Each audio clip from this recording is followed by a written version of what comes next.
வணக்கம். இந்த தஞ்சாவூர் ஓவியங்களுடைய சிறப்பு பத்தி சொல்லுங்க. என் பேர் சுகன்யா. இங்க மதுரையில தஞ்சாவூர் ஆர்டிஸ்ட். தஞ்சாவூர் பெயிண்டிங்கிறது வந்து தஞ்சாவூர்ல முன்னாடி வால் ஆர்ட்ல மட்டும்தான் பண்ணிட்டு இருந்தாங்க. அது கேரளா மியூரல் அந்த மாதிரி பண்ணிட்டு இருந்தாங்க. அப்புறம் இந்த மராட்டியர்கள் வந்தப்போ அவங்களுடைய இன்ஸ்பிரேஷன்ல அந்த ஸ்டோன்ஸ் ஒட்டுறது, கோல்ட் ஃபாயில் இருந்தது, அந்த இதெல்லாமே அவங்களோட இதுல இருந்து வந்தது. இப்போ தஞ்சாவூர்ல தான் நிறைய பெயிண்டிங்ஸ் வந்து பிரகதீஸ்வரர் கோயில்ல தான் 1000 வருஷம் பழமையான பெயிண்டிங் வந்து உலகத்திலேயே பழமையான பெயிண்டிங் வந்து அங்கே தான் இருக்கு. இந்த தஞ்சாவூர் ஓவியங்கள் பொறுத்த அளவுக்கு நம்ம பிரகதீஸ்வரருடைய ஆலயத்திலையும் சரி, இவங்க சொன்ன மாதிரி அதே மாதிரி சரபோஜி மன்னர் நூலகம் இருக்கு இல்லையா, அங்கேயும் இந்த மாதிரியான விஷயத்துல நம்ம பார்க்க முடியும். இதுக்குனே ஒரு யூனிக்னஸ் உண்டுங்க. தஞ்சாவூர் ஓவியத்துக்குனே ஒரு யூனிக்னஸ் உண்டு இல்லையா. இன்னைக்கு நிறைய பேருடைய பூஜை அறைகளை அலங்கரிக்கக்கூடிய ஒரு ஓவியமா இந்த தஞ்சாவூர் ஓவியங்கள் இருக்கு. இந்த மதுரையில தஞ்சாவூர் ஓவியத்துக்கு எப்படியான வரவேற்பு இருக்கு? மதுரையில வந்து தஞ்சாவூர் ஓவியங்களுக்கு நிறையவே அதாவது இந்த மாதிரியான ஓவியம் இல்லையா, இந்த மாதிரி இது என்ன சைஸ்லனாலும் நல்ல பெரியது எல்லாமே வந்து நல்லா பண்ணிக்கலாம். அதாவது மதுரையை பொறுத்த அளவுக்கு மீனாட்சி அப்படிங்கிறதுனால தஞ்சாவூர் ஓவியமா இருந்தாலும் மதுரையில நாங்க மீனாட்சியை தான் வரைவோம் அப்படின்னு மதுரைக்காரங்க ரொம்ப தெளிவா இருக்கிறாங்க அப்படின்றீங்க. இந்த ஜுவல் பாக்ஸ் ரொம்ப அருமையா இருக்கும் மேம், எடுத்து காமிங்களேன். வீட்டில் எல்லாருக்கும் நகை சேர்த்து வைக்கணும் அப்படின்ற ஆசை இருக்கும். அது இந்த மாதிரியான பெட்டி இருந்தா பெட்டிக்காகவே நகை வாங்கணும் அப்படின்னு தோணும் போல. அந்த அளவுக்கு ரொம்ப அருமையான பாக்ஸா இருக்கு. உள்ள மட்டும் கோல்டு இல்லாம பாக்ஸே வந்து நம்ம கோல்ட்ல தான் வச்சுக்கலாம். ரொம்ப அருமையா இருக்கு. இது எந்த சைஸ்லனாலும் கஸ்டமைஸ் பண்ணிக்கலாமா? கஸ்டமைஸ் பண்ணிக்கலாம். என்ன படம்னாலும் உள்ள நம்ம ரொம்ப அருமையா இருக்கு. அதுவும் தஞ்சாவூர்ல தான் வீணைக்கு ரொம்ப பிரசித்தி பெற்ற இடம் இல்லையா. ஏக வீணையா இருக்கட்டும் இல்ல வந்து ஒட்டு வீணையா இருக்கட்டும், எதுனாலும் ஏக வீணைனா ஒண்ணும் இல்லை, ஒரே பராமரத்துல செஞ்சிருந்தாங்க அப்படின்னா அது ஏக வீணை. இல்ல அங்கங்க வரக்கூடிய பல மரத்துல செஞ்சிருந்தாங்கன்னா அது ஒட்டு வீணை அப்படின்னு சொல்லுவாங்க. அப்படியான ஒரு வீணையினுடைய கிரேவிங்ஸை ரொம்ப அழகா கொடுத்துருக்காங்க. இங்க தஞ்சாவூர் பெயிண்டிங்ல இந்த மாதிரியான ஓவியங்கள் நம்ம பார்த்திருப்போம், அதை ரீக்ரியேட் பண்ணிருக்கீங்க இல்லையா, ரொம்ப அருமையா இருக்கு. இதை வந்து இன்ஸ்பிரேஷனா எடுத்து அதை ரீக்ரியேட் பண்ணிருக்கீங்க. அந்த கலர்ஸ் வந்து காம்பினேஷன் நீங்க கொடுத்ததா இல்ல வந்து பழசுல இருக்கறத மாத்திருக்கீங்களா? பழசுல இருந்தது அதே கலர்ஸ் காம்பினேஷன். Super super. இந்த ஜுவல்ஸ் இருக்கு இல்லையா, உள்ள இருக்க ஜுவல்ஸ் அதுக்குனே தனியா மெனக்கடணும்ல, அத பத்தி சொல்லிருங்களா? இது எல்லாமே வந்து ஏடி ஸ்டோன்ஸ். இப்போ முன்னாடி வந்து ஜெய்ப்பூர் ஸ்டோன்ஸ் மட்டும் தான் வச்சிருக்காங்க. இப்போ வந்து இந்த ஏடி ஸ்டோன்ஸும் வைக்கிறோம். ஆசையை மறக்க சொன்னார் புத்தர், ஆனா அந்த ஆசையா புத்தர் சிலையை வாங்கினேன்னு ஒரு கவிதை இருக்கும். அதே மாதிரி இந்த ஓவிய கண்காட்சியில என்னை ஈர்த்த ஒரு ஓவியம் அப்படின்னு பாத்தீங்கன்னா பேராசான் புத்தருடைய ஓவியம் ரொம்ப அழகா அமைஞ்சிருக்கு. மேம், இந்த ஓவியம் எப்படி இன்ஸ்பிரேஷனா எடுத்து வரைஞ்சீங்க? இது வந்து புடைப்பு சிற்பம்னு சொல்லுவாங்க. ரிலீஃப் ஆர்ட் கோயில் ஓவியங்கள்லயே இருக்கும் புடைப்பு சிற்பம்னு சொல்லிட்டு. அதை பேஸ் பண்ணி தான் இது இப்போ வந்து ரொம்ப ட்ரெண்டியா போயிட்டு இருக்கு. இதை வந்து முரல் ஆர்ட்னு சொல்லிட்டு அந்த ஃபார்ம்லயும் வந்து நேரா வந்து வால்லயே பண்ணுவாங்க. வால்லயே நேரடியா பண்ணுவாங்க. நாங்க வந்து டைரக்டா வாலுக்கு போக முடியாம கேன்வாஸ்ல பண்ணி அவங்க வேற வேற கண்ட்ரீஸ்க்கு அந்த மாதிரி நாங்க அனுப்பி வச்சிருக்கோம். இது ஒரு 15 டேஸ் கிட்ட ஆச்சு எனக்கு பண்ணி முடிக்கிறதுக்கு. கொஞ்சம் பெரிய சைஸ்ங்கறனால அவ்வளவு டைம் எடுத்துக்கிச்சு. அது அப்படியே பாக்குறப்ப எனக்கு இன்னொரு ஓவியம் ரொம்ப பிடிச்ச ஓவியம் பாத்தீங்கன்னா இந்த ஓவியம். அதுவும் புத்தருடைய ஓவியம் தான். ரொம்ப அருமையா அமைஞ்சிருக்கு புத்தருடைய சிலை. அதுவும் ரொம்ப அழகா பாத்தீங்கன்னா இந்த புத்தருடைய தலையை சுற்றி இருக்கக்கூடிய அந்த விஷயம் நம்ம நிறைய பேர் நினைச்சுக்கிறோம் அது முடி அப்படின்னு நினைச்சுக்கிறாங்க. அது முடியல, நத்தைகள் இருக்கும். ஏன்னா அவருக்கு வந்து அவருடைய தபஸ் வலிமையை, அந்த மெடிடேஷனை தாண்டி இருக்கக்கூடிய ஒரு விஷயமா, அதுக்கு குளிர்ச்சி கொடுக்கக்கூடிய ஒரு விஷயமா நத்தைகள் வந்து அமைஞ்சிருக்கும். அதனாலதான் எனக்கு ஒரு கவிதை தொகுப்பு ஒண்ணு படிச்சேன், புத்தனின் தலையில் 108 நத்தைகள் அப்படின்னு சொல்லி. அந்த தொகுப்புல பார்க்கக்கூடிய அந்த விஷயத்த ரொம்ப அழகா இருக்கு. இது நத்தையினுடைய ஓடுதான் இல்லையா, ரொம்ப அழகா கொடுத்துருக்காங்க. இந்த புத்தர் பாக்குறப்பயே அவ்வளோ ஒரு சாந்தமா, பாக்குறப்ப ஒரு பிளீசிங்கா, நம்ம எவ்வளவு கவலைகளோட வீட்டுக்கு வந்தாலும் நம்மளை அப்படியே சாந்தப்படுத்தி உட்கார வைக்கக்கூடிய அளவுக்கு ரொம்ப அருமையா இருக்கும். இந்த ஓவியத்தை வரைய எத்தனை நாள் ஆச்சு? இது வந்து ஒரு 10 டேஸ்க்குள்ளே இது முடிச்சாச்சு. ஆயில் பெயிண்டிங் புத்தர்னாலே நமக்கு ஒரு அமைதி, ஒரு சாந்தம், அது எல்லாமே வந்து இருக்கும். அதுலயே நம்ம வந்து கிரீன் கலர்ல போட்டனால நம்ம பசுமையா நேச்சரோட சேர்ந்து அவர் இருக்கிறதுனால எல்லாருமே இது விருப்பப்படுறாங்க. அதனால அகைன் நான் பெயிண்டிங் பண்ற மாதிரி தான் இருக்கு. எண்ணெய் ஓவியம் தான். வெளிநாட்டுல ஓவியர்கள் இருக்கிறவங்க எல்லாமே வந்து வைல்ட் லைஃப் ஆர்டிஸ்ட்லாம் இருப்பாங்க. அவங்க எப்படின்னா எல்லா வகையான மிருகங்களையுமே வந்து அவங்களுடைய ஹேபிட்டட்லயே வந்து எப்படி இருக்கும் அப்படிங்கிற மாதிரியே வரைவாங்க. பெட்டை வந்து எடுத்து வரைய முடியுமா அப்படின்னு ட்ரை பண்ணலாம்னு சொல்லி ட்ரை பண்ணதுதான் இது.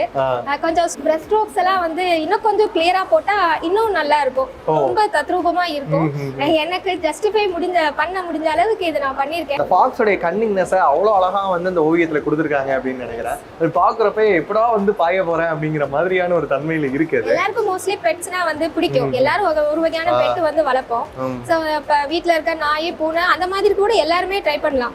வரையணுங்கிறது வந்து அது ஒரு வேலைங்கிறது எல்லாரும் பார்க்க கூடாது. அது மூலமா காசு பணம் தான் சம்பாதிக்கிறது அது ஒரு வேலைன்னு பார்க்க கூடாது. அது வந்து நமக்கு மன அமைதி, நம்மளுடைய ஸ்ட்ரெஸ் எல்லாத்தையுமே வந்து போக்கிரும். இந்த ஓவியம் தாங்க என்ன இந்த ஸ்டால் பக்கம் வர வச்சது. ரொம்ப அருமையான ஓவியமா இருக்கு மேம். இதை பத்தி எக்ஸ்பிளைன் பண்றீங்களா? இது வந்து அருணாச்சல் பிரதேஷோட ஒரு டிப்ளிக்ஷன். இது வந்து எப்படி நம்ம ஊரில் இருக்கிற கல்ச்சுரல் அண்ட் ஹெரிட்டேஜ் வந்து நமக்கு தமிழ்நாட்டுக்குன்னு சிறப்பாக இருக்குதோ அதே மாதிரி ஒவ்வொரு ஸ்டேட்டுக்கான சிறப்பு வந்து எல்லா ஸ்டேட்லேயுமே இருக்கும். அது மாதிரி இது வந்து அருணாச்சல் பிரதேஷோட ஒரு கல்ச்சுரல் அண்ட் ஹெரிட்டேஜில் உள்ளது சிறப்பு. இந்த பக்கம் இருக்கிற அதாவது சைனா பார்டர் அது நார்த் ஈஸ்ட் அந்த பக்கம் இருக்கிறதுலாம் எப்படி அவங்க மக்கள் முகங்கள் வந்து அதே மாதிரி இருக்கோ அதே மாதிரி அந்த உருவமும் அதே மாதிரி அவங்க டிபிக்ஷன் பண்ணியிருப்பாங்க. ஸோ இறைவன் அந்த உருவங்கள் எல்லாமே வந்து அந்த சப்பியா அந்த அவங்களோட அந்த உருவத்துக்கு ஏற்ற மாதிரி அந்த கல்ச்சுரல் ஹெரிட்டேஜும் அந்த மாதிரி இருக்கும். ஸோ அந்த ருத்ரதாண்டவர் வந்து அதோட அந்த டிப்ளிக்ஷன் தான். ருத்ரதாண்டவம் ஆடக்கூடிய அந்த ஓவியம் ரொம்ப அருமையா இருக்கு. அதெல்லாம் சொல்லுவாங்க இல்லையா, இந்த ஊழிக்கால பெரு நெருப்புல தான் வந்து அந்த உலகம் அழியும் அப்படிங்கிறது. அது அழகா அந்த நெருப்போட சேர்த்து ரொம்ப அழகா டிபிக்ட் பண்ணக்கூடிய ஒரு ஓவியமா இந்த ஓவியம் வந்திருக்கு. இது வந்து என்னோட கிரியேட்டிவிட்டியில நான் வந்தது. கிட்டத்தட்ட ஒரு அப்ஸ்ட்ராக்ட் ஓவியம். அப்ஸ்ட்ராக்ட் தான் இது, பியூர்லி அப்ஸ்ட்ராக்ட் ஓவியம். இது வந்து எப்படின்னா நம்ம அண்ட சராசரத்துல ஓம் அப்படிங்கிற அந்த சவுண்ட் வந்து கேட்டுட்டே இருக்கும். அது சயின்டிஃபிக்கலா ப்ரூவான ஒரு விஷயம். அதோட டிப்ளிக்ஷனா அந்த ஓம் வந்து தெரியும். இந்த இதுல அந்த ஓம் வந்து இப்போ எவிடென்ட்டா தெரியாது, பட் மறைமுகமா அந்த இதுல இருக்கிறத தெரியும். ஸோ அந்த வைப்ரேஷன்ஸ் வந்து அதிகமா இருக்குங்கிறதுக்காக அந்த சிவன்ல இருந்து வந்தது. ஸோ இது வந்து உருவமற்றவன் அப்படிங்கிறதுனால அந்த கண்ணு அந்த இதெல்லாம் வந்து போடல. ஸோ இது வந்து சிவபெருமான் சொல்றப்ப உருவம் அருவம் அருவுருவம் அப்படின்னு சொல்லுவாங்க. அதை ரொம்ப அழகா பொருத்தி பார்க்கக்கூடிய ஒரு ஓவியமா இந்த ஓவியம் அமைஞ்சிருக்கு அப்படின்னு நினைக்கிறேன். இந்த கிளிட்டர்ஸ் ரொம்ப அழகா இருக்கு. ரொம்ப ஈர்த்த ஒரு ஓவியம் அப்படின்னு சொல்லலாம். ஒரு அழகான இலையில பண்ணிருக்கக்கூடிய ஒரு கதகளி ஓவியமா அது இருக்கு. அவங்ககிட்ட கேட்டுருவோம், எப்படி மேம் இந்த ஐடியா வந்தது உங்களுக்கு? இது என்னோட யூனிக்னஸ்ன்னு சொல்லலாம். எனக்கு இந்த மாதிரி இலையில வந்து அதை ப்ராசஸ் பண்ணி பண்றது ரொம்ப பிடிக்கும். இது வந்து எத்தனை வருஷம் ஆனாலும் இதுல எந்த ஒரு இன்செக்ட்ஸ் எதுவும் வராது. நிறைய பெஸ்டிசைட்ஸ் போட்டு பண்ணியிருக்கேன். இது பொதுவாகவே வந்து ஒரு இதுவும் கல்ச்சுரல் அண்ட் ஹெரிட்டேஜோட ஒரு சார்பாக தான் நான் இதை வந்து நான் செஞ்சிருக்கேன். ரொம்ப வித்தியாசமான ஓவியங்களை நம்ம பார்த்துக்கிட்டோம். அந்த வகையில பென்சில் ஆர்ட், இந்த கிராஃபிக் யூஸ் பண்ணி வரைஞ்சிருக்கக்கூடிய ஓவியங்களை தான் இப்போ நம்ம பார்க்க போறோம். நம்ம கூட ஓவியர் இணைஞ்சிருக்கிறாங்க. வணக்கம் மேம். வணக்கம். இந்த ஓவியம் பத்தி எக்ஸ்பிளைன் பண்ணுங்க. இது ஃபுல்லா சார்கோல் கிராஃபைட் ரெண்டுமே மிக்ஸ்டு மீடியமா தான் பண்ணியிருக்கேன். இது வந்து ஒரு A3 சைஸ். இது வந்து ஒயிட் கலர் ஷீட் தான். இதுல ஃபுல்லா சார்கோல் பின்னாடி பேக்ரவுண்ட் பண்ணிருக்கேன். ஹைப்பர் ரியலிஸ்டிக்கா கொண்டு வர அருமையா இருக்கு. அதுவும் அந்த ஓவியத்துல தெரியக்கூடிய அந்த நரம்புகள் பாருங்க, அதே மாதிரி அந்த சுருக்கங்கள் ரொம்ப அழகா பண்ணிருக்காங்க. இதோட ஒரு பிரமாதமான ஒரு பீஸ் இருக்கு. நம்ம என்ன அப்படின்னு பார்த்தலாம். யாருக்குமே தளபதி மூவில வரக்கூடிய இந்த சீனை வந்து மறக்க முடியாது. இப்படியான ஒரு எப்பிக்கான ஒரு சீன், அதை அழகா ரொம்ப அழகா வரைஞ்சிருக்கிறாங்க. இந்த கண்ணத்தை பிடிக்கிறப்ப இருக்கக்கூடிய அந்த முக அசைவு இருக்குல்ல, அதை கூட ரொம்ப அழகா கொடுத்துருக்கக்கூடிய ஒரு ஓவியமா நம்ம இந்த ஓவியத்தை பாக்குறோம். இது எப்படி மேம் தோணுச்சு இது வரையணும்னு சொல்லி? நான் மோஸ்ட்லி வந்து முகத்துல உள்ள எமோஷனை வந்து கன்வே பண்ற மாதிரியான ஆர்ட் ஒர்க்ஸ் தான் செலக்ட் பண்ணி பண்ணுவேன். இதுல வந்து இந்த இவங்களோட ஃபேஸ்ல இருக்க எமோஷன் வந்து ரொம்ப பிடிச்சனால வரைஞ்சிருக்கேன். ரொம்ப அருமையா இருக்கு. இது ஃபுல்லா கிராஃபைட்டு. இந்த பென்சில் மெக்கானிக்கல் பென்சில் கிராஃபைட், அது ஃபுல்லாமே கிராஃபைட்ல பண்ணுவோம். ரொம்ப அருமையா இருக்கு. இங்கிட்ட இருந்து பாக்குறப்ப ரஜினி சாரோட ஃபேஸுமே ரொம்ப அழகா வந்திருக்கு.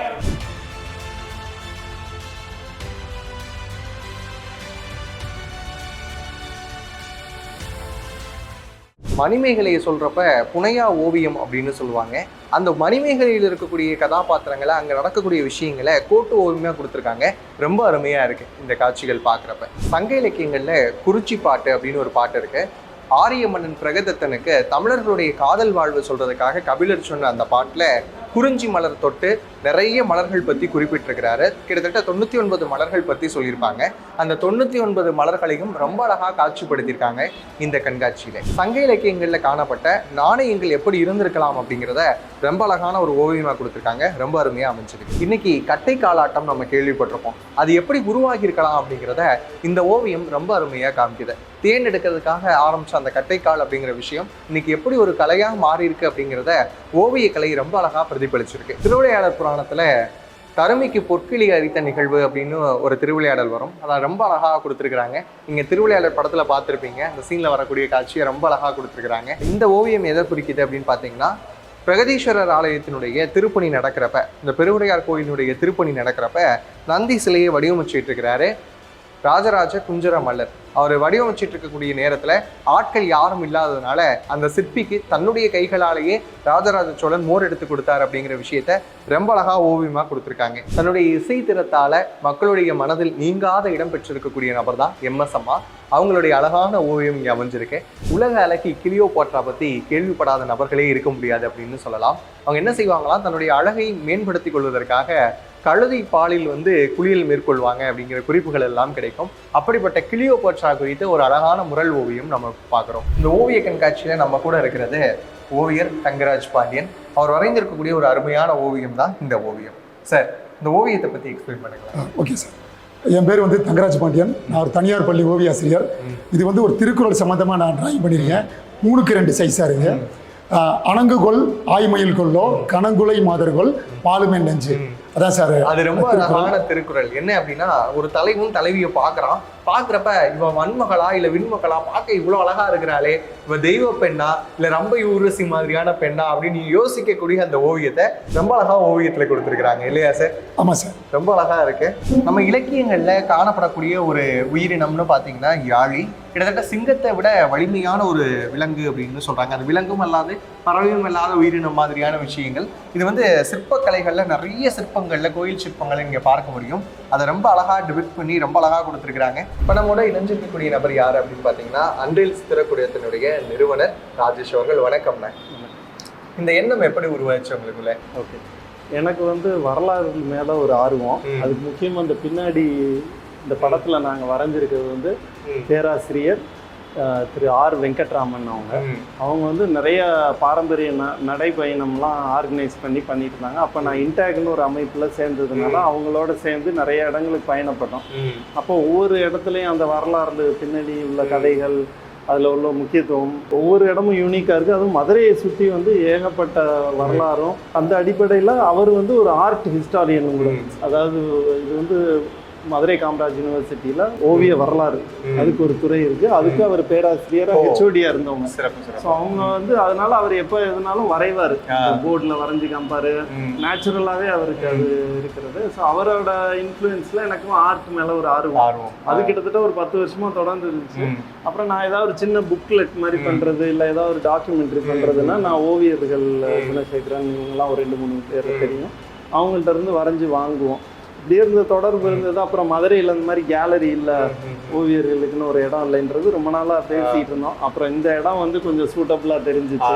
அப்புறம் நாங்கள் ஒரு ரிஸ்க் எடுத்து தான் ஒரு 2 மாதமாக இது பண்ணி ஒரு 4-5 மீட்டிங் நடத்தி அப்புறம் எல்லா ஓவியர்களையும் ஒரு இணைச்சு இது பண்ணோம். நாங்கள் நினச்சதோட ஒரு நல்லாவே வந்துருச்சு. எல்லாரும் சப்போர்ட் பண்ணாங்க. எல்லாரும் நிறைய ப்ரெஸ்ஸும் நல்லா சப்போர்ட் பண்ணுறாங்க. வர்றவங்களுமே ரொம்ப மகிழ்ச்சியாக இருக்காங்க. வர்றவங்களுமே ஒரு நார்மலான ஒரு பொழுதுபோக்காக வராமல் அதை ரசிக்கிறதுக்குன்னு அந்த மாதிரி ஒரு எண்ணம் இருக்கிறவங்க தான் மெயினாக நான் இப்போ எல்லாம் நிறைய பேர்கிட்ட பேசணும். அதெல்லாம் ரொம்ப எங்களுக்கு ஒரு மன திருப்தியாக இருக்குது. எங்களுக்கு இன்னும் பெரிய ஓவியங்கள்லாம் விற்பனைன்னு இது பண்ண முடியல, ஆனால் எல்லாரும் ரசிச்சுட்டு இது பண்ணுறாங்க. இனிமேல் இந்த மாதிரி ஒரு தளம் இருக்குதுன்றப்ப நாங்கள் எல்லா ஆர்டிஸ்டோட பேர் எல்லாத்தையுமே நாங்கள் இது பண்ணுறோம். ஸோ எல்லாரோட கான்டாக்டையும் கொடுக்கணும். அவங்களுக்கு நேரடியாக ஆர்ட் கேலரியில் பயன்பெறது ஒன்று. அப்புறம் அவங்கள நிறைய பேர் டீச் பண்ணுறாங்க. ஸோ அதெல்லாம் அவங்களுக்கு ஒரு சப்போர்ட்டாக இருக்கும் அப்படின்னு நினைக்கிறோம். ஸோ இதுதான் எங்களோட முயற்சிக்கு எங்களுடைய மனமார்ந்த வாழ்த்துக்கள் சார். ரொம்ப நன்றி சார். இன்னைக்கு ஓவியங்களுக்கு மக்கள் மத்தியில் ரொம்ப பெரிய வரவேற்பு இருந்தாலும், மதுரை மாதிரியான நகரங்களில் நிறைய மக்கள் இங்கே வரலை, இன்னும் பார்க்கல அப்படிங்கிற மாதிரியான சின்ன சின்ன குறைகள் ஓவியர்களுடைய மனதில் இருக்குது. அடுத்து இது மாதிரியான கண்காட்சிகள் நடக்கிறப்ப கண்டிப்பாக மதுரைன்னு இல்லை, எந்த ஊரில் நடந்தாலும் ஓவியம் சார்ந்த கண்காட்சியோ இல்லை இந்த மாதிரி ஹேண்டிகிராஃப்ட்ஸ் மாதிரியான விஷயங்கள் எது நடந்தாலும் மக்கள் ஆர்வமாக கலந்துக்கோங்க. ஏன்னா மரபை மீட்டெடுக்க வேண்டிய பொறுப்பும் அதனுடைய நீட்சியை தொடர்ச்சியாக கொண்டு போக வேண்டிய பொறுப்பும் நம்ம கிட்ட இருக்கு. மற்றும் ஒரு அருமையான காணொளியில் உங்களை சந்திக்கும் வரை உங்களிடமிருந்து விடைபெறுவது நான் உங்கள் பாலுவானந்த். நன்றி, வணக்கம்.